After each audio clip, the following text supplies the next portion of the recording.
Indian cricket team കേരളത്തിൽ കളിക്കാനായിട്ട് വന്നത് നമ്മുടെ ഹോട്ടലിലായിരുന്നു, റാവീസ് കോവളത്തിലായിരുന്നു. അദ്ദേഹം വിരാട് കോഹ്ലിയുടെ ഭക്ഷണം ഉണ്ടാക്കി കൊടുത്ത ഒരു കഥയുണ്ട്.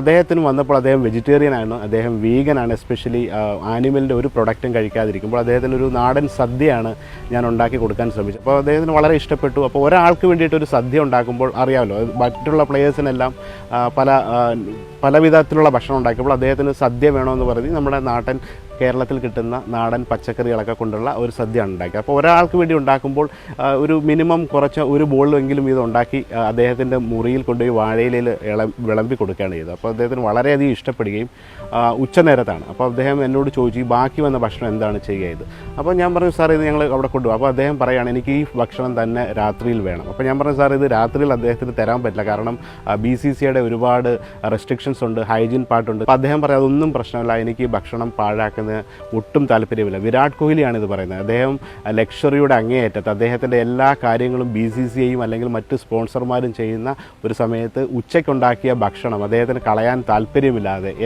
ഞങ്ങളുടെ എല്ലാവരുടെയും ഞാൻ എന്നിട്ട് അദ്ദേഹത്തോട് പറയുകയുണ്ടായി, ഈ സംഭവം സാറിന് വേണമെങ്കിൽ ഇതേ ഭക്ഷണം പുതുതായിട്ട് ഉണ്ടാക്കി തരാം, അത് വേണ്ടാതെ ഉച്ചയ്ക്ക് കഴിച്ച ആ ഭക്ഷണത്തിൻ്റെ ബാക്കി ഭക്ഷണമാണ് വിരാട് കോഹ്ലി അന്ന് രാത്രിയിൽ ഡിന്നറായിട്ട് കഴിച്ചത്.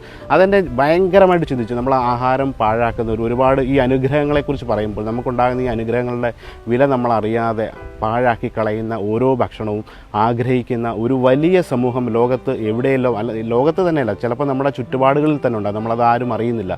ആ ഒരു ഇൻസിഡൻറ്റ് എന്നെ തന്നെ മാറ്റിമറിച്ചത് ഒരു ചിന്തയായിരുന്നു.